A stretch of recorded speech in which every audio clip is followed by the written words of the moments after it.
On this week's episode of the Father Dynasty Podcast, Jake joins me to talk cuts in the NFL. We are a mere hours after the deadline here, and there's plenty to talk about. So, without further ado,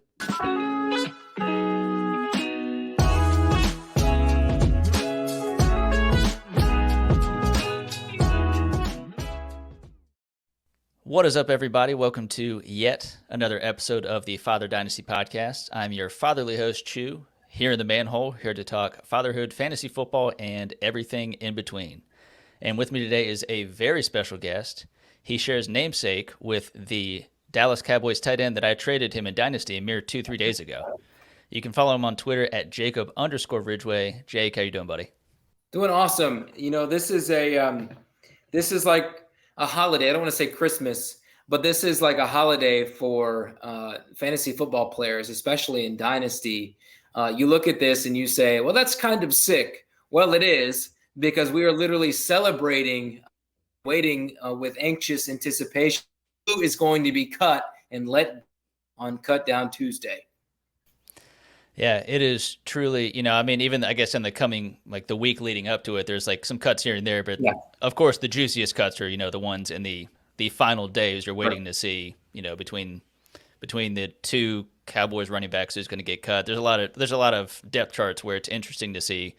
I have to figure out who's being cut so I can figure out myself in Dynasty who I am going to cut. No doubt. And certainly very interesting. And a quick hit here. I know, of course, the cuts were a big talk today, and of course another big deadline today was the Jonathan Taylor deal or no deal, so to speak. And instead of it being, I think most people thought deal or no deal in the sense of does he stay on the Colts or not, but another layer into it is them keeping him on the pup. So not only is he staying on the Colts, he's not playing for the first 4 weeks. Interested in your thoughts on the handling or mishandling of the Jonathan Taylor situation. It's unfortunate all the way around, you. Going back to even prior to the all call for the running backs, where they got on a Zoom and discussed the reality of the current running back salary market. And I think, there's really no easy conversation to be had about this. It almost seems like that running backs need like their own labor union. It used to be that you could rely on the rookie running back contract to really get you through as a dynasty manager. And now you can't count on that. There are several guys like Josh Jacobs, Jenkins, and of course, Jonathan Taylor as well. And I'm sure there are several others that I'm just not thinking of. But these are mainstay running backs in the NFL that you can't count on to show up to play right now because of where the contract situation is. And I'm fully for the running back, but here again, I don't have the answer of what to do. It just seems like they need their own collective bargaining agreement for the position to get them where they need to be. Saquon Barkley, of course, did return to camp, but he's another one. Yeah, it's a unique situation where it's a player in a position that's been devalued significantly. Again, they're still getting their money. I think when we look at over free agency, what a lot of these guys are still getting, that's still a tremendous amount of money, even compared to what they've been getting historically. But the longer contracts after they've finished their rookie deal, certainly the first-round running backs or even second-round guys, the teams are a little more cautious to give them that Christian McCaffrey-esque deal. And again, there's only so many Christian McCaffreys, but the point remains. But needless to say, that is disappointing for dynasty managers, and certainly for those redraft folks. Hopefully, you had a chance to wait till today to draft, or worst case, if maybe you drafted him, you let him tumble to the 5th or 6th and picked him, and hopefully it won't hamstring you too much. But jumping over to these cuts, these juicy cuts, Jake. There's so many here that as we talk about some of the deeper sleepers that it's a cut that maybe would interest the dynasty aficionado and others that if it's redraft or that kind of thing, it may not be as poignant of a roster move. But what was, say, one that really jumped out at you, whether it be the cut itself or what it left in the depth chart from that team? Great question. I think there's two. It's Deneric Prince in Kansas City and Dewayne McBride with the Vikings. Both are running backs, and I think that both came in with somewhat, well, at least some expectations, whether it be opportunity or the offense. Deneric Prince being the offense, the running back out of Tulsa. And then, of course, Dewayne McBride, some issues off the field at UAB. Was a 7th round pick. I think Deneric Prince, I believe, was undrafted. But talking specifically about Dewayne, he had some off the field issues, didn't catch the ball great, but he was one heck of a runner. I think he was a free rusher in all of college football last year. The fact Dalvin Cook is no longer a Minnesota Viking, and you're now looking at the likes of Alexander Madison and Ty Chandler and Kenen Nwangwu to lead that running back core. These are no-name guys. And Madison is on the last year of his deal, I believe. And you just wonder, what are the Vikings, going to do with that rushing attack if, say, Madison is not up to snuff? And the fact that they let Dewayne McBride go is very telling about how strongly they feel about the core that they have intact right now. So maybe maybe I should be looking at that the other opposite direction and saying, okay, the Vikings feel really strongly about the core that they have right now. Maybe I should start looking at trying to acquire Ty Chandler, which it may be a little bit too late. To quote one of my favorite singers, JoJo, "Too little, too late." But I will tell you, Chu, that Deneric Prince surprised me as well, because I look at it and I say, okay, you've got Pacheco there. You've got CEH, who's on the year 4, obviously a former first round draft pick. And I think you think, okay, Prince might have a chance to play here because CEH has dealt with injury concern great when he's been on the field. Maybe Deneric Prince is that guy that can really offset or take some of that load off of the smaller versioned Pacheco. And clearly that is not the case at all. A little bit surprised by those cuts. I know that there are a ton more, but those particularly stuck out because me personally, I had a vested interest in some of those guys in some of the earlier fantasy drafts this summer. Yeah, the Vikings especially, I feel like with what they've done this offseason, I mean, with the team as a whole, a lot of the guys that they've let go or trade, seemingly trying to shed a lot of money off their books. Yep. And I think Madison had ended up, I think he got a modest, that might have been a 2-year, some extension that was a very affordable kind of, if you earn your way into something better, then it's worthwhile for you. But honestly, at that point, him getting a chance to be a starter, I don't think he could really. Sure. Not saying he couldn't get it elsewhere, but I think it's his best opportunity was going to be there in Minnesota. Yeah. And very interesting at McBride. I have always been high on Nwangwu and him coming out of college. He did have, I think it was the Achilles tear. I can't remember what year in college it was, but no, he was an absolute burner. He was a contributor on special teams, and I'm sure that's a huge reason why he was able to stay on the roster with that special teams ability. Ty Chandler, of course, that's someone who, since he came out of, I believe it was a UNC, people were hyping him up, saying that he could be that. Yeah. I don't want to say do it all back, but he's someone who, like Madison, who can do a little bit of everything. Chandler could, maybe mirror that instead of complement it necessarily. And someone who I was interested to see, I would say kind of a team that I was kind of interested to see a couple of these cuts here. So the New York Giants, I know that's a team that you and I and Tyler have talked about a couple of times with the mishmash of wide receivers, mostly slot receivers that they've assembled there in New York. Yep. And seeing 2 of the cuts being one, Jamison Crowder, which was a bit of a surprise. I mean, I think he's a pretty established veteran.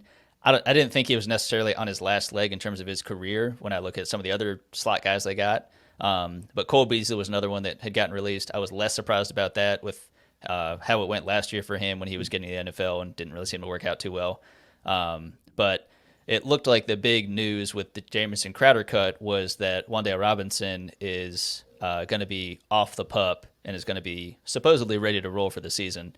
So I guess that's probably a big reason why they thought Crowder was on the chopping block there. But seeing who is left on the roster, it's Darius Slayton, Isaiah Hodgins, Paris Campbell. I think that's probably the starters. But then you've got Wan'Dale Shepard. If he can be healthy, I think he's going to be a tremendous weapon out of the slot like he's always been. Of course, Jalen Hyatt, and then Bryce Ford-Wheaton, who I think is on the IR possibly. So, with how it was last year with the Giants, they got down to the point where they were being forced to start Isaiah Hodgins, and then they found out maybe this guy's not that bad. But at this point, now they hopefully have a fully healthy receiver room. I think good compliments to one another. And, you've got Daniel Jones under contract. You've got Saquon Barkley under contract. and Yep. you of course have Darren Waller now in New York. So interested to see how that offense is going forward. Any thoughts on the Giants' cuts there? I wholeheartedly agree. I thought there might be more than one cut from that wide receiving core. Maybe Darius Slayton, maybe Sterling Shepard, a surprise cut coming off the ACL injury. I think that you look at even Isaiah Hodgins, who was cut from the Bills a couple, just season, who became a top tier target for Daniel Jones. I'm not saying that he was a cut candidate by any means, but I more than assuredly had felt that there would be more than one cut specifically from the Giants wide receiving core, especially with the signing of Paris Campbell. I thought there would be a surprising one. I think Jamison Crowder is probably the least surprising. But I think that, even David Sills, I don't think that he got let go by the Giants today. And he's a bigger receiver, and I'm not sure that he plays special teams. So just really more so I expected there to be more cuts than just Crowder. And I think Crowder won't have a trouble finding a new home. But that was certainly surprising that he was the only one with a litany of receivers that you can name that are on that roster. Absolutely. And I know there's two more teams that I'm itching to talk about, but I want to give you a chance to see if there was another team, another specific cut that was jumping out at you that you were hoping to speak on. Sure. You first, please. So I know that you know my affinity for obscure quarterbacks, and I'm familiar. I'll start with one of my obscure quarterbacks here, and that is, of course, Malik Cunningham formerly of the New England Patriots. I was shocked to see, Bailey Zappe was, in terms of the news release, he was cut first, and it gave me enough time to shoot out a tweet pointing out that maybe Malik Cunningham is going to be, they already were using him in camp as quarterback, wide receiver. I think they actually used him into special teams as the gunner as well.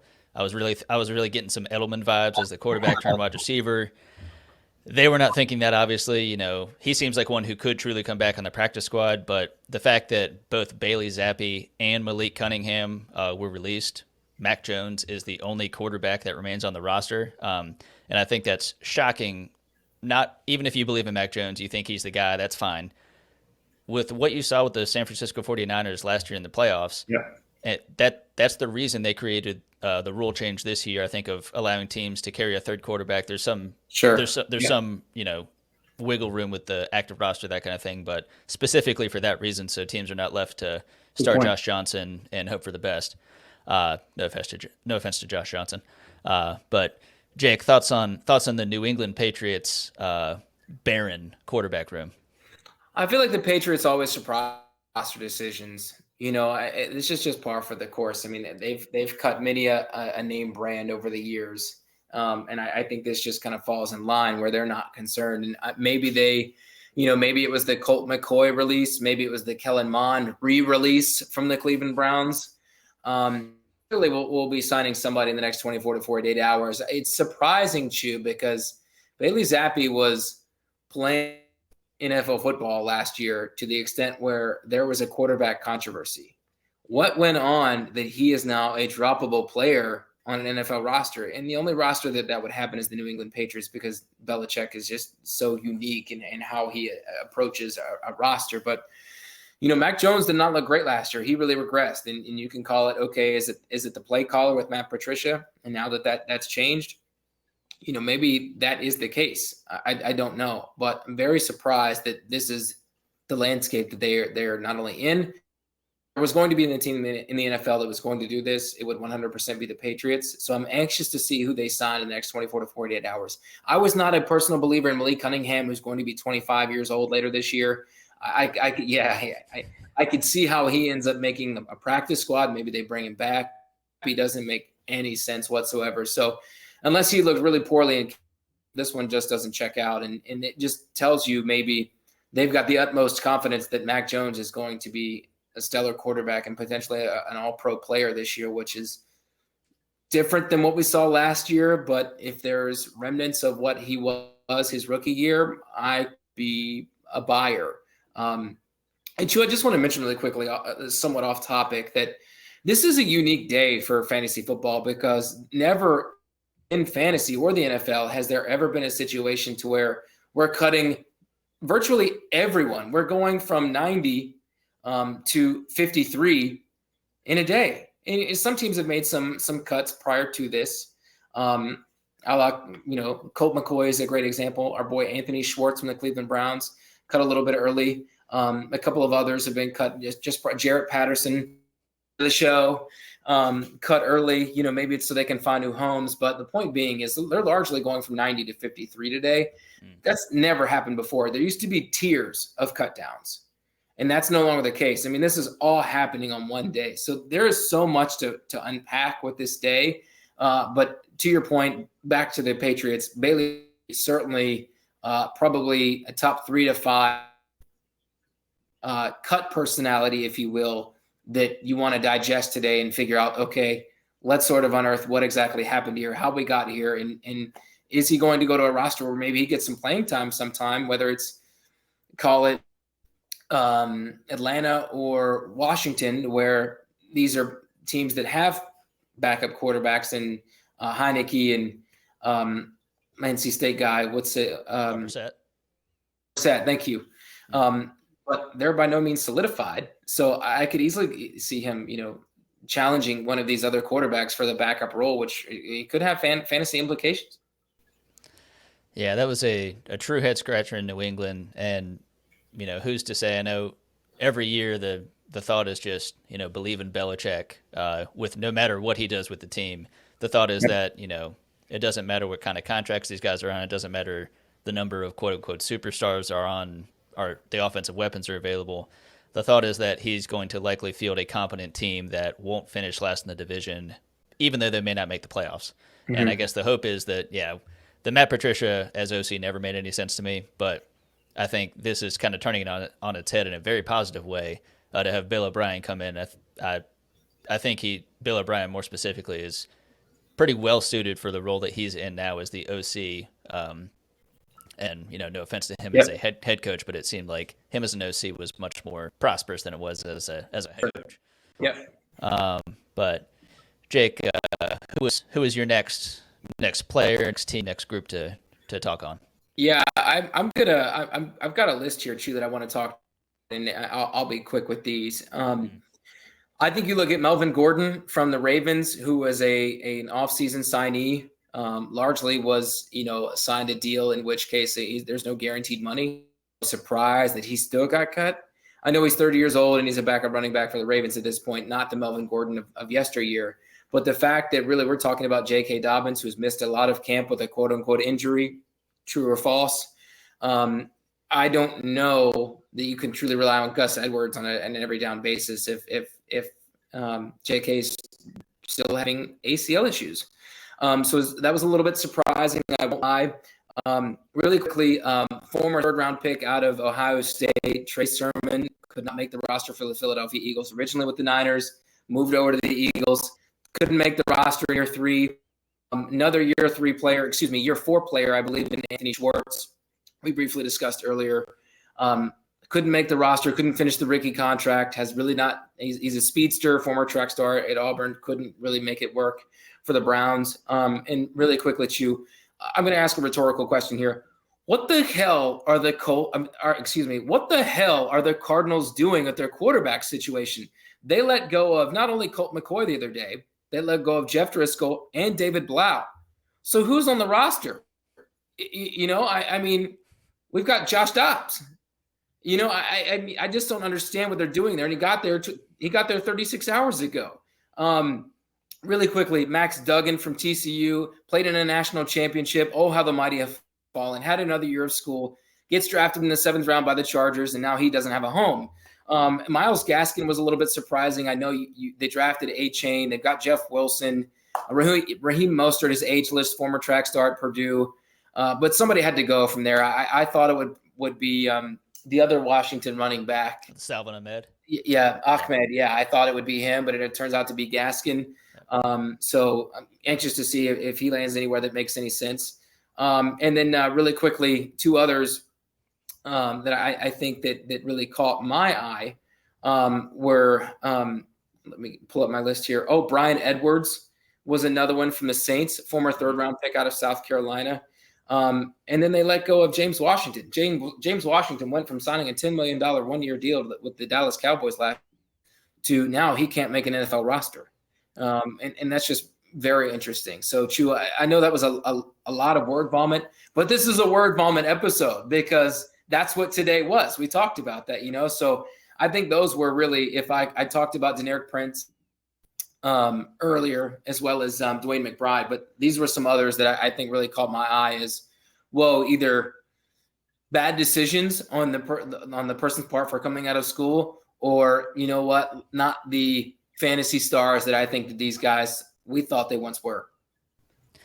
Yeah, with the big one that jumps out, a couple of those that are the later round guys that were actually still drafted but ended up being released. The one that sticks out just seems like the mismanagement of the team in the Arizona Cardinals, because if the thought was the first two, I guess, not truly fantasy relevant moves in the sense of Isaiah Simmons, the former first-round linebacker, being traded for a cup of peanuts at this point, and also, I don't remember his name, but he was the starting tackle being traded away as well.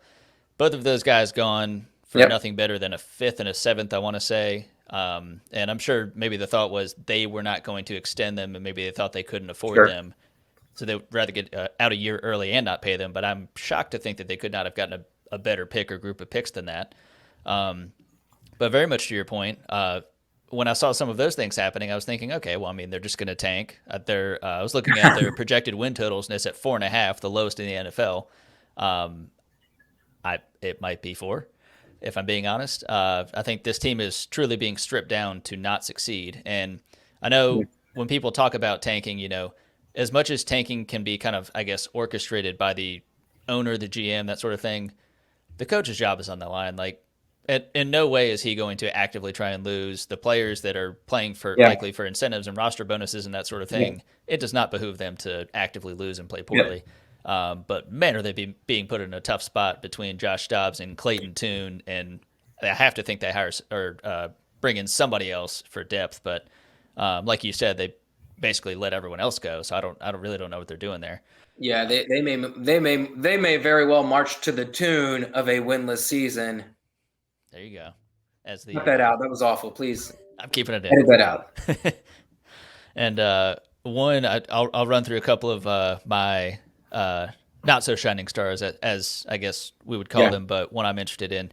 So with the Bears, so of course it's Justin Fields' team. They've given more weapons. They've tuned up that defense a bit. So overall, they're shooting for the moon. But an interesting note was, they're bringing PJ Walker. I think they already had Nathan Peterman. Both have been cut for the D2 phenom out of Pennsylvania State Athletic Conference, the PSAC, if you will.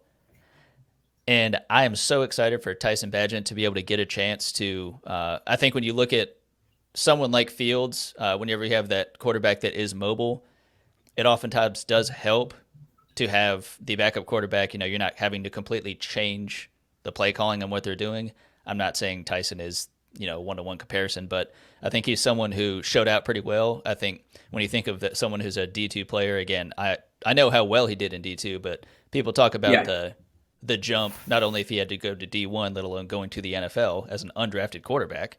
But pretty unbelievable that he was able to not only secure a roster spot, but lock down the second spot on the depth chart for the Chicago Bears. So unlikely he will have a chance to show what he can do, but if he needs to step in, that's going to be an exciting thing to watch for sure. Another one that is, of course, near and dear to my heart, one of my random deep sleepers, Jake Funk. He sadly could not hold on to a roster spot for the Colts, which was honestly pretty shocking considering, of course, the news like we mentioned with Jonathan Taylor. He, of course, will be out 4 weeks. You've got Zach Moss will be out. At this point, it was 6 to 8 weeks with a broken arm. At this point, it might be 6 left. But he lists out for a month, I would say. So you're left with Deon Jackson and Evan Hull. Evan Hull did look pretty good in the preseason, but so did, as someone you mentioned before, Jarrett Patterson in his rookie year looked great in his preseason. Still holding on to that. But yeah, disappointed that Jake Funk couldn't hang on there. I'm sure he'll grab onto a practice squad or something like that. Another big one before I mention a trade that happened amidst a lot of cuts, James Robinson.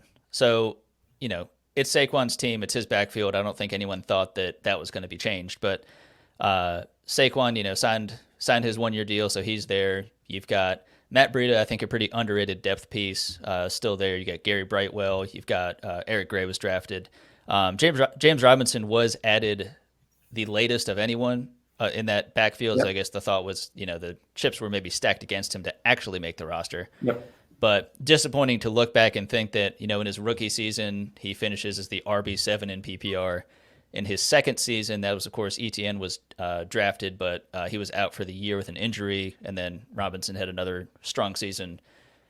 But then in week 16, tore his Achilles, you know that story. So disappointing to see that, he was not able to hang on there. I do think he's still probably going to be a depth piece for some team somewhere, but his chance may be gone to have that feature role.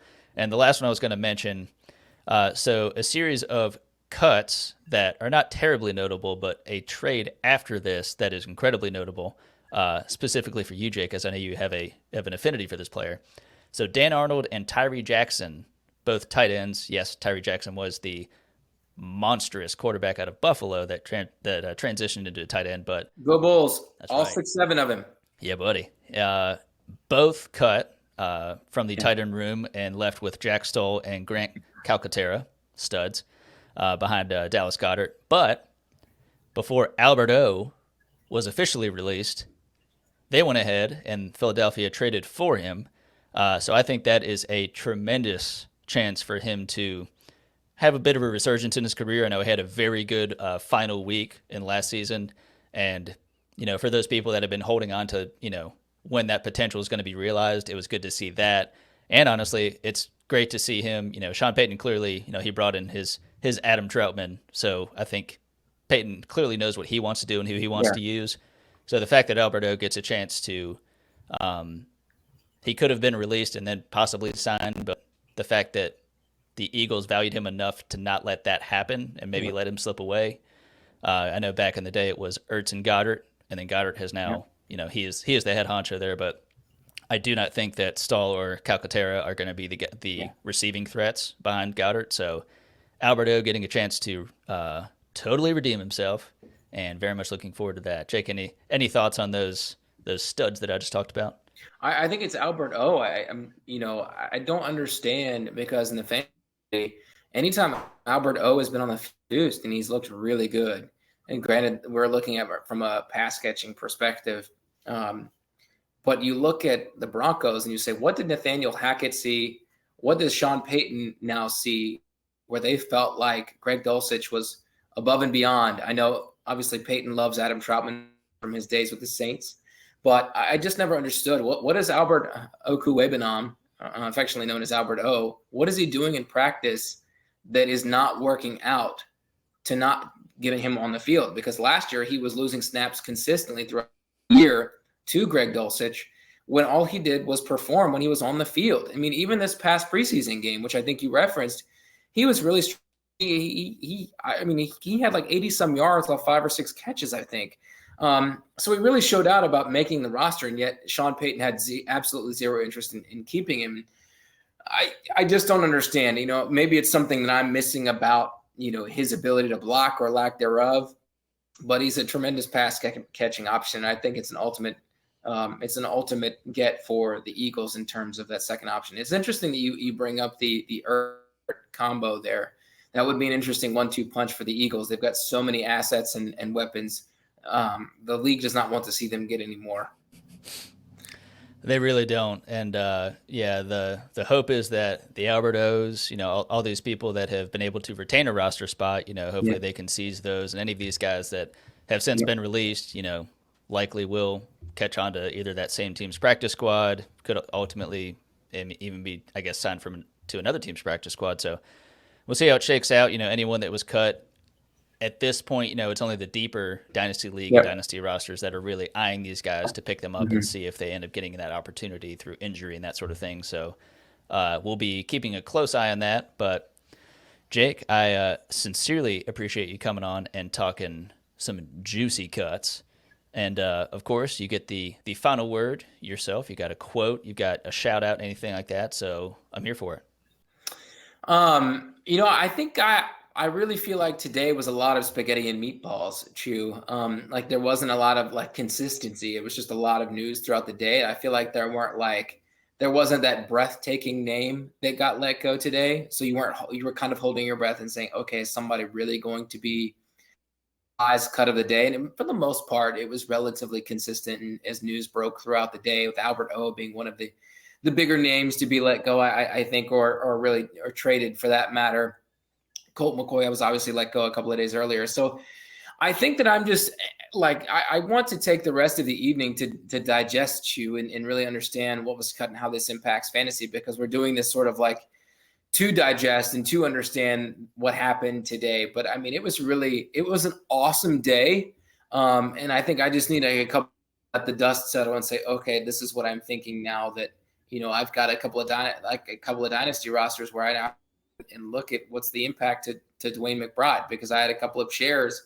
Will I be able to trade that player? Probably not. But what is left over on the waiver wire that I need to get, that I could get my hands on? And maybe it's a player like Jaleel McLaughlin, a backup running back, the former NCAA rushing leader from Youngstown State, who's a backup now for the Broncos.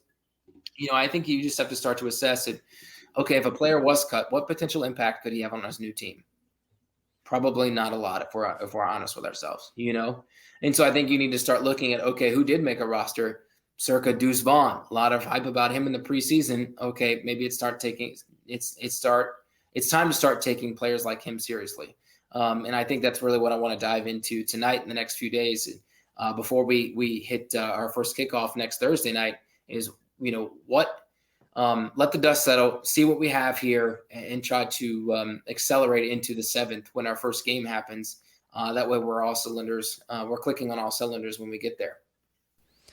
In lockstep with you on that one. Yeah, I mean, as news was unfolding, I was really, throughout my number of dynasty rosters, I was, looking for a couple of those names to see, all right, look, Malik Davis got released. Cool. I'm dropping him instead of Deon Jackson. Like there's a lot of those where I just was waiting to see what name do I need to see to comfortably drop, because I'm down to one more drop I need to do or two more drops.